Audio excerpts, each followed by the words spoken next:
Get great deals at Safeway. This week at Safeway, get mega packs of bone-in USDA choice beef New York strip steak for $4.87 per pound, or 3-ounce packs of wild-caught lobster tail for $4.87 each with digital coupon. Limit 2 packs of steaks and 4 packs of lobster. Also this week, get fresh whole Dungeness crab for $4.97 per pound with digital coupon. Limit 4. Plus, shop the sparkling wine sale and get 30% off all 750 milliliter or larger bottles of sparkling wine. Visit Safeway.com or head in store for more deals.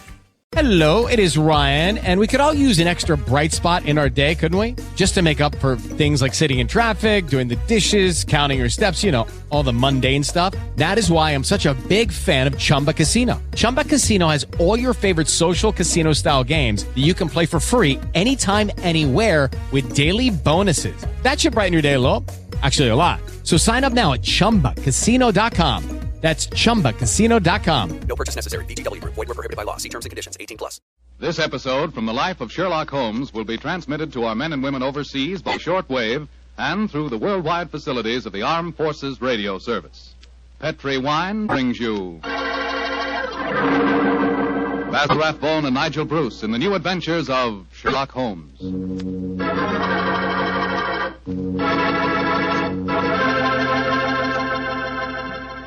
The Petri family, the family that took time to bring you good wine, invites you to listen to Dr. Watson tell us about an exciting adventure he shared with his old friend, that master detective Sherlock Holmes. And so while you're getting comfortable, I'd like to tell you about an old American custom. The custom of serving a glass of sherry wine before dinner. Petri California Sherry. You know, Petri Sherry is to a good meal what the overture is to a good musical comedy or an opera. Before you sit down at the dinner table, just pour yourself a little glass of Petri Sherry and sip it slowly. Look at that beautiful amber color. Smell the fragrance of those sun-ripened grapes. And taste that fine sherry flavor. You'll agree with me, I'm sure, that Petri Sherry is the best beginning a good meal ever had. And say, if you happen to like your sherry dry, as I do, you'll really like Petri Pale Dry Sherry.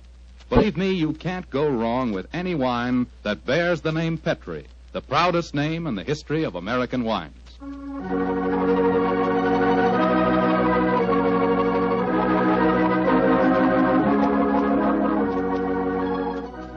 And now let's drop in on the good Dr. Watson, who's waiting for us in his California ranch house. Good evening, Doctor. Good evening, Mr. Foreman. Come in and make yourself at home. Thank you, Doctor. Sitting here with the lights off, I see. Have you been getting yourself in the mood for tonight's Sherlock Holmes story? No, my boy, I was watching the sunset. It's quite a beautiful tonight. Aye, Doctor, the sun set over an hour ago. Yes, I know that, young fellow, my lad. I know that. But at my age, a fellow's entitled to take a little snooze after dinner, isn't he? Of course he is, Doctor. And now that we've settled that, how about tonight's story? Well, a very beautiful girl figured prominently in this adventure, Mr. Foreman. Her name was Jasmine Lafleur. Huh? Can you say that again, Doctor, please? I know, my boy, but that was her stage name. When she was a magician's assistant, unfortunately, I never had the opportunity of seeing Jasmine Lafleur in the theater. But I'm told that she was a fascinating figure in tights and spangles. When Holmes and I first met her, however, she was dressed a little more conventionally. And her name was then Diana Vennering. Lady Vennering. Lady Vennering? Say, those tights and spangles really paid off, didn't they? Well, how did you and Sherlock Holmes come to meet up with her, Doctor? In rather spectacular style, Mr. Foreman. Miss Lafleur became something of a femme fatale in the early 1900s. First of all, she married Signor Rossoni, the magician for whom she was working. On the wedding night, he was mysteriously stabbed to death. A few months later, Madame Rossoni, very fetching in her widow's weeds, I'm sure, met Sir Wilfrid Vennering. And, after a whirlwind courtship, she married him. Don't tell me he got murdered, too. He did, Mr. Foreman. Also on the night of the wedding. But this time the police found a suspect. It was a certain Major Beckworth, cousin of the dead man, and an ardent suitor of the fair Diana. The trial at the Old Bailey was one of the most sensational I ever remember. Sherlock Holmes and I, in court on the closing day as a jury, were still considering their verdict. Holmes, the jury's been out over 8 hours. I bet you they can't agree on a verdict and there'll be a new trial. I think not, old chap. Look, here they come now. You know, there's a strong moral probability of guilt, but I'm sure they'll agree that there's insufficient evidence to convict. Oh, perhaps you're right. Just look at Lady Vennering down there ahead of us. What a stunning woman. Yes, and a woman of great poise and courage. Here it comes. Gentlemen of the jury, have you arrived at a verdict? We have, my lord. How say you? You find the defendant guilty or not guilty? Not guilty. Exactly. Come on, Watson. Let's get a breath of fresh air. Well, I was wondering perhaps if we shouldn't go over and congratulate Lady Veneering. On what? The fact that our husband's murderer has not been found? Oh, I suppose you're right. You ever read the book of Tobit, Watson? Tobit? I don't think so. When was it published? Oh, a little before our time, old chap. It's an Old Testament story. Whatever made you think of it at this moment? Well, it's so remarkably apposite with the case of Lady Veneering. It deals with a highly peculiar series of murders, 7 of them, if I remember correctly. Who was the murderer? A jealous demon by the name of Asmodeus, who strangled husbands on their wedding nights. Well, judging by the verdict just now, Major Beckworth isn't the Asmodeus, or whatever you call him in this case.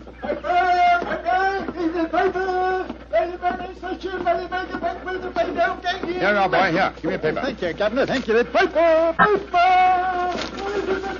Well, Holmes, what does it say? Oh, wait a minute. Here we are.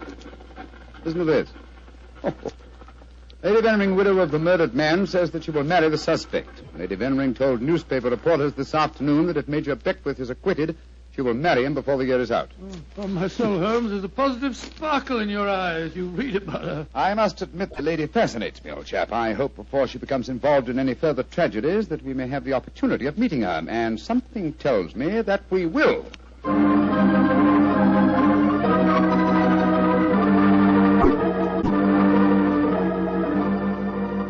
The Sunday papers are certainly having a day over the Veneering case, Holmes. Did you read them? No, I didn't, Watson. There's a complete life history of Lady Veneering, and one of them with photographs. It's rather interesting. Really? What are you doing over there, Holmes? Looking out of the window. Ah, yes. You expecting anybody home? No, come over here, old fellow.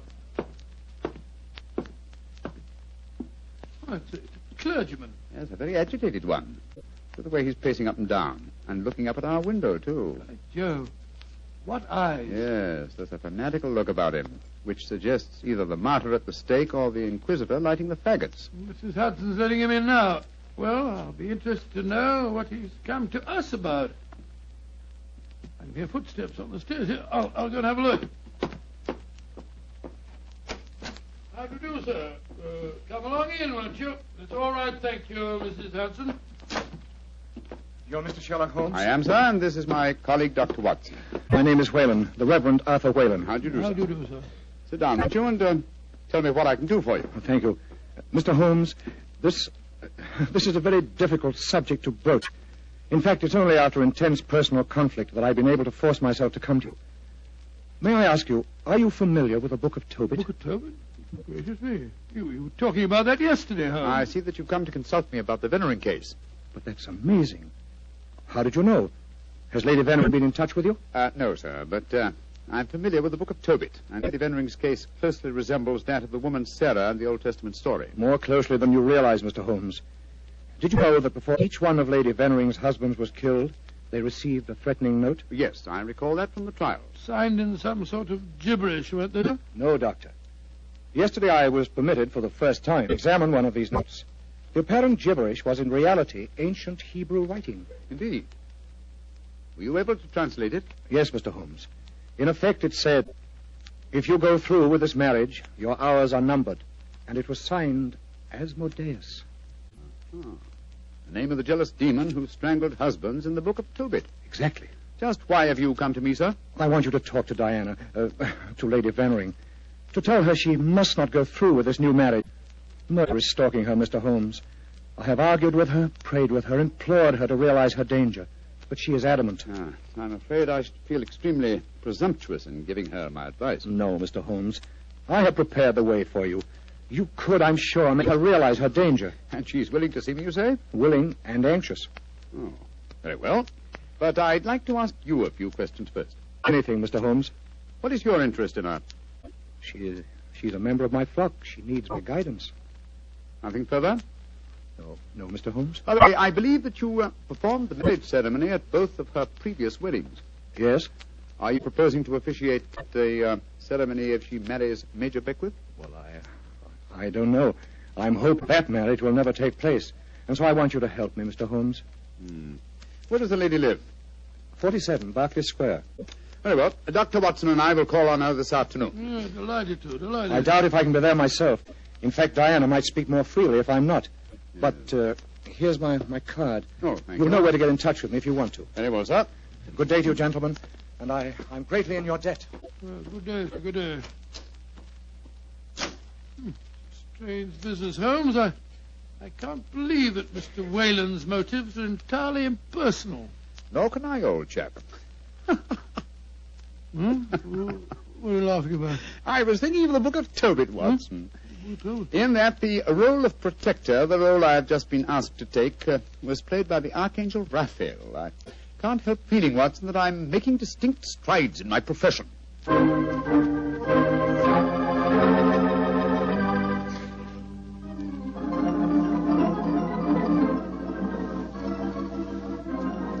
Mr. Sherlock Holmes.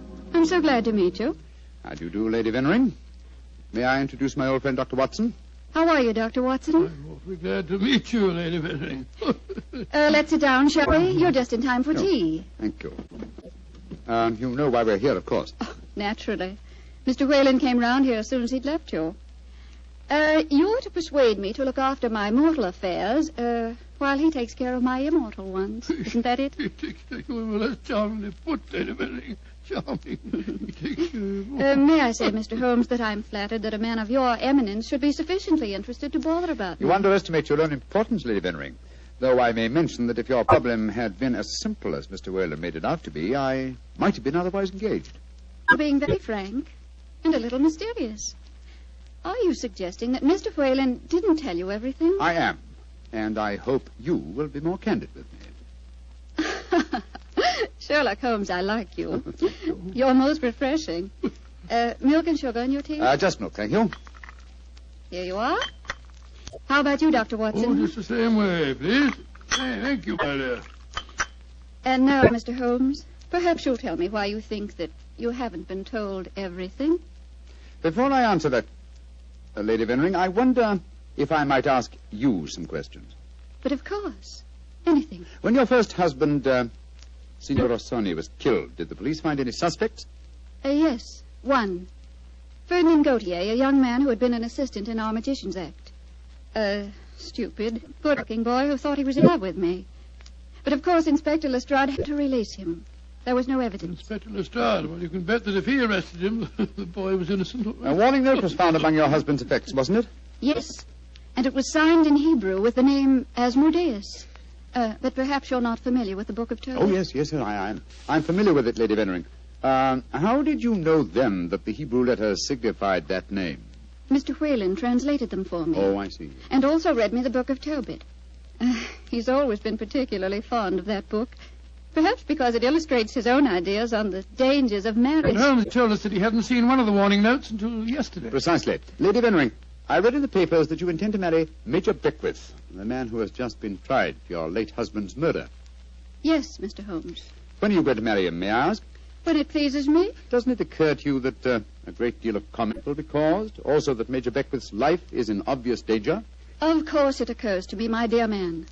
But because of two tragic marriages, am I to spend the rest of my life alone? As Mr. Whalen would have me do? I'm young, alive. Peter, what are you doing here? I just arrived back in England today, Diana. What's this I read about you marrying Beckwith? Peter, I have guests. Mr. Sherlock Holmes and Dr. Watson. This is Peter McComas, one of our most promising young painters. Diana, tell me it isn't true. When I left England, you loved me, and I you.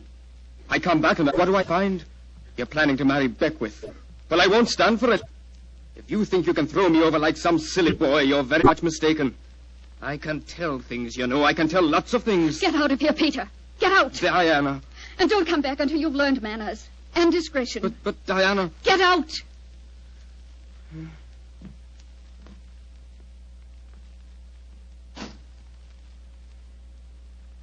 I'm sorry, gentlemen.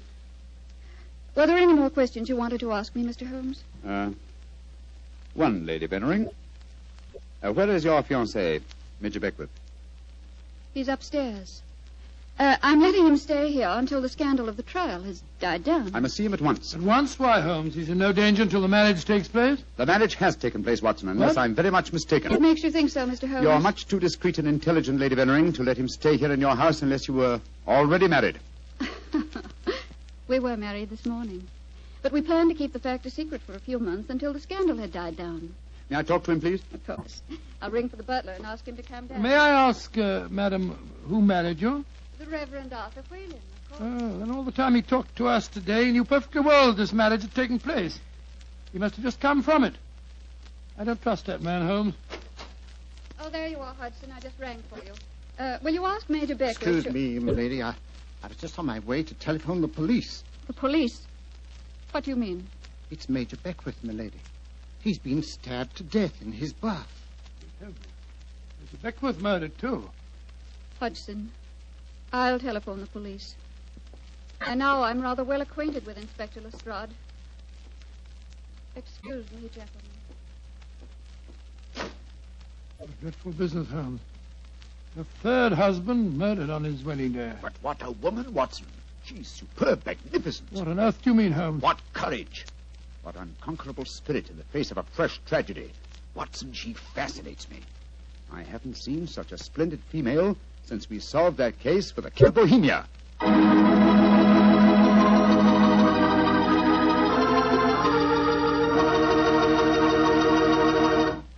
Dr. Watson's story will continue in just a few seconds. Time enough to remind you that the easiest way to make good food taste better is to serve that good food with a swell Petri wine.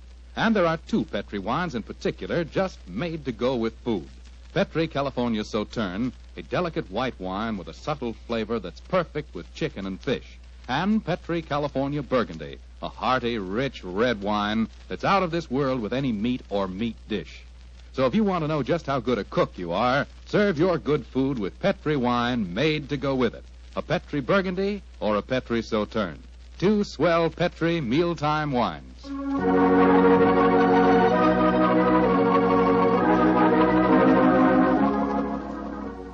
And now back to tonight's new Sherlock Holmes adventure. The famous detective and his old friend Dr. Watson have become involved in the affairs of thrice-married Diana, one-time magician's assistant.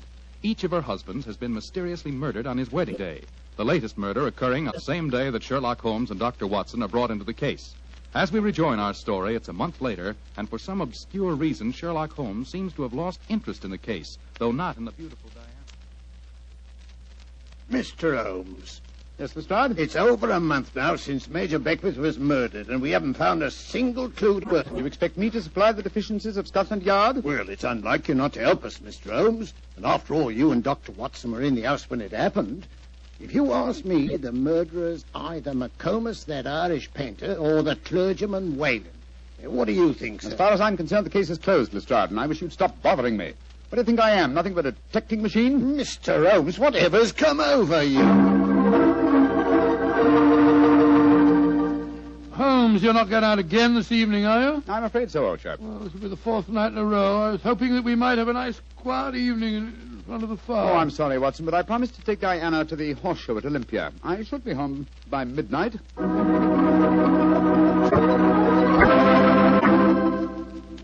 Mr. Holmes. Yes, Mr. Whalen? You're seeing altogether too much of Diana.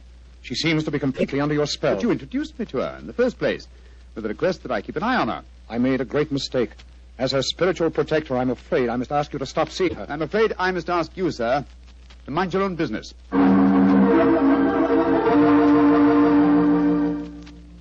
I say, Holmes, have you seen in the paper that violinist, this Iway, is playing at the Albert Hall tonight? No, I haven't looked at the paper today. Oh, I thought perhaps that we might go along and see I'm him afraid together. I can't, old chap. No, I'm taking Diana to the French Maid at Dahlia's Theatre. I hear it's a charming musical comedy.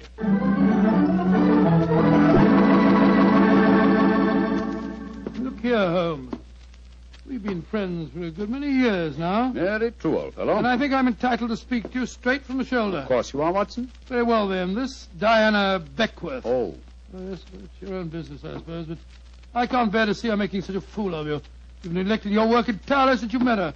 You get about as though you're a young fellow 20. What's come over you, Holmes? Stop pacing about, old chap, will you, and sit down. In fact, it might be a good idea if you fortified yourself with a nip of brandy from the Tantalus there. What I'm about to tell you may be something of a shock.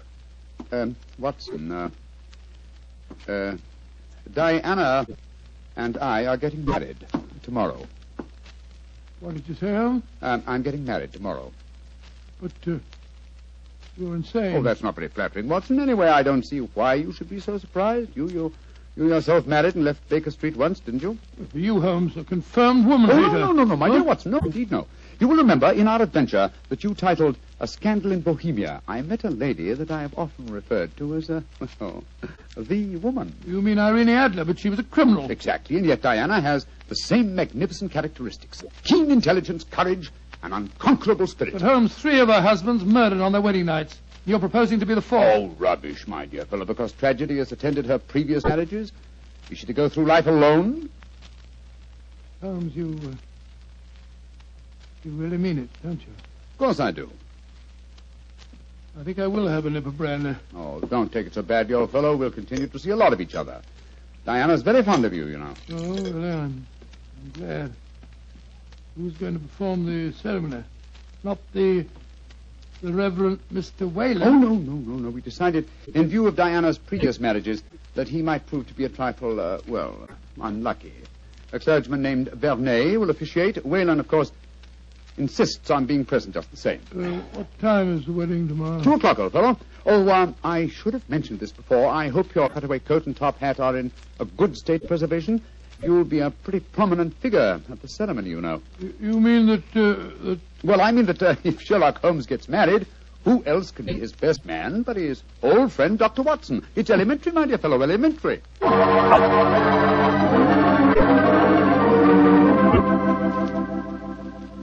I now pronounce man and wife, and those whom God hath joined together, let no man put asunder.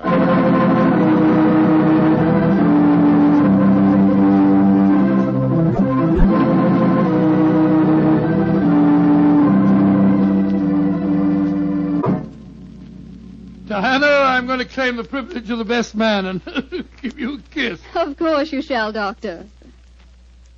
Joe, Holmes, you're Miss Lucky Fuller. Of course I am, old chap. Sherlock, I'm going upstairs to change my dress now. Very well, Diana. I'll be up shortly. I'll see you later, Dr. Watson. Very well, Mrs. Holmes. Holmes, I never thought I'd live to say that. Watson, old fellow, I'm worried. Worried today? Oh, my dear fellow, what's the matter? Well, just before the ceremony, I received one of those warning notes signed by Asmodeus. Oh, you better be careful, Holmes. I think I'll slip out and have a pipe or two on the matter. Yes. Look after my guests for me, will you? And keep your eyes open. And your ears. Yes, I will indeed.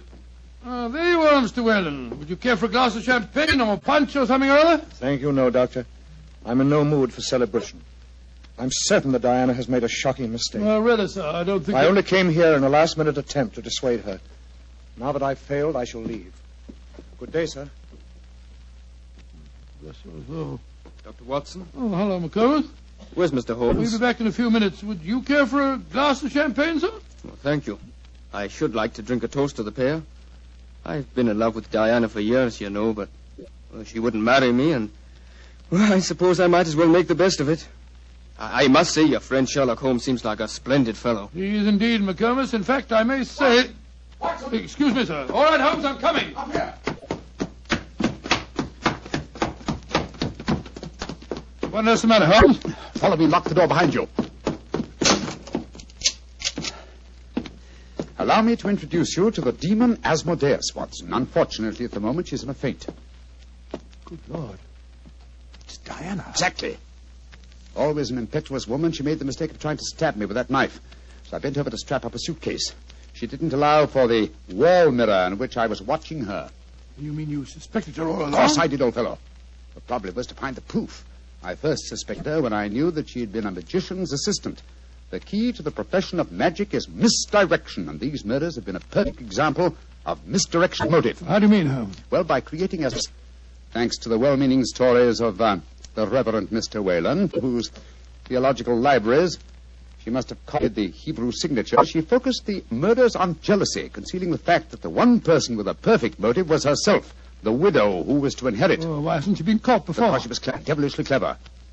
She left no clues except an indirect one that I had once spotted, that the likeliest person to be able to approach a bridegroom unsuspected and stab him is his bride.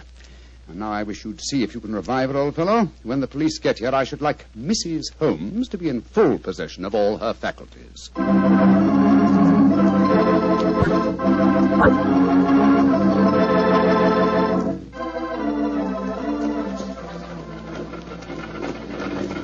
Well, Holmes, I must say I never expected to be driving back with you to Baker Street on your wedding day. I can't tell you how happy I feel. Dear old Watson, you really thought that I deserted you, didn't you? Oh, naturally, I wish you'd told me the truth. I couldn't tell anyone, not even you.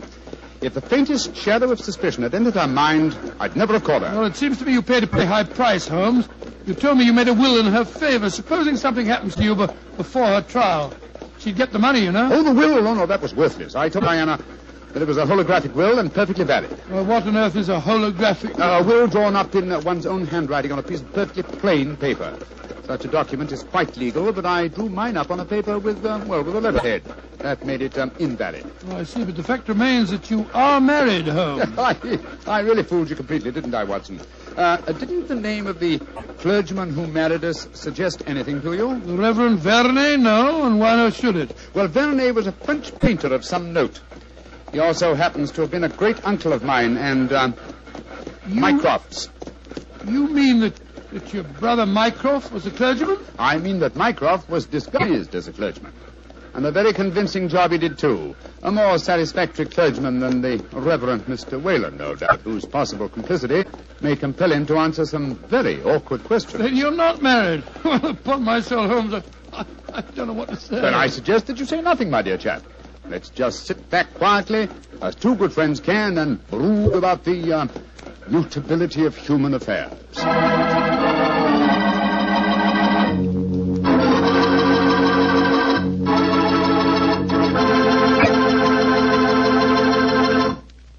Well, Doctor, tonight's adventure was really a little extraordinary, to say the least. Holmes sure had a narrow escape. Doubly narrow, Mr. Foreman, doubly narrow. He not only escaped the jaws of death, but he also escaped the clutches of matrimony. Actually, the story had a happy ending for everybody but Lady Vennering. Jasmine Lafleur. What about that artist fellow, McComas? How did he take it? Oh, very well indeed. In fact, in gratitude, he even painted Holmes's portrait. Not exactly a good likeness, though. One of those modern artists who paints as impressions of a person, but rather than a portrait. What do you mean? Well, now, let me see. If he were to paint his impression of you, you'd probably end up by looking like a bottle of Petri wine in a sports jacket. Go ahead, Doctor. You can tease me all you want. I'll still rave about Petri wine. And why not? The facts bear me out that Petri wine most certainly is good wine.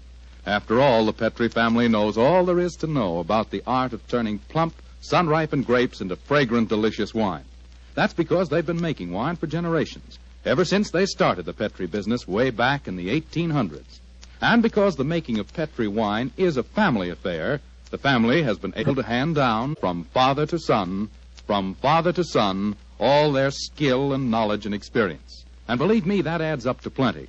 So no matter what type of wine you prefer, one to serve with meals or a wine for any special occasion, choose one of the fine Petri wines. You can't miss, because Petri took time to bring you good wine.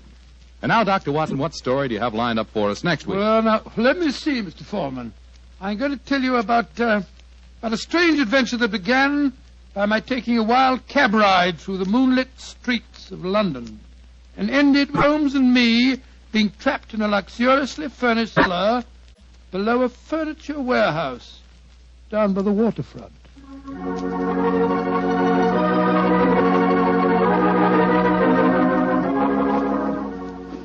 Tonight's Sherlock Holmes adventure is written by Dennis Green and Anthony Boucher and is based on an incident in the Sir Arthur Conan Doyle story, The Adventure of Shoscombe Old Place. Mr. Rathbone appears through the courtesy of Metro-Goldwyn-Mayer and Mr. Bruce through the courtesy of Universal Pictures, where they are now starring in the Sherlock Holmes series. The Petri Wine Company of San Francisco, California, invites you to tune in again next week, same time, same station. Oh, Oh, the Petri family took the time to bring you such good wine. So when you eat and when you cook, remember Petri wine. To make good food taste better, remember... Petri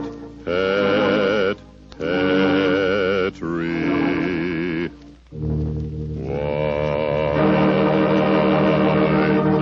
This is Bill Foreman saying goodnight for the Petri family. Sherlock Holmes comes to you from our Hollywood studios. This is the Mutual Broadcasting System.